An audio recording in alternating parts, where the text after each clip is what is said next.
Good morning. Walang good sa morning. Open your mouth po. Saan banda po yung sumasakit? Dito oh. Ay, sorry. Dito pala.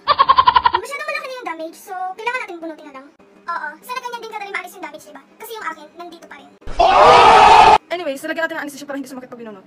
Meron bang anesthesia para sa puso? Para mawala naman yung sakit na ginawa mo sa akin. Baby, I don't understand this. Eto na po. Aray! Ang sakit ah. Ang sakit talaga. Diyan ka talaga magaling, diba? Magaling manakit ng feelings. Akala ko ikaw ay akin. So lalagyan po natin ng gapas para hindi lumabas yung dugo. Lumabas? Ba't nung lumabas ako ng Maynila, naghanap ka ng iba? To say that you're fine when you're not really fine. So ito na po yung dapat nyo i-take na gamot. Bali 3 times a day. Hindi ko na kailangan. Ikaw nga, kailangan sana kita sa buhay ko. Pero iniwan mo ako. Kinaya ko. Gamot pa kaya? Pero di ko kaya. Ang bayad po. Hindi na. Pagbayaran mo muna yung ginawa mo sa akin. Limot ang pag-ibig mo.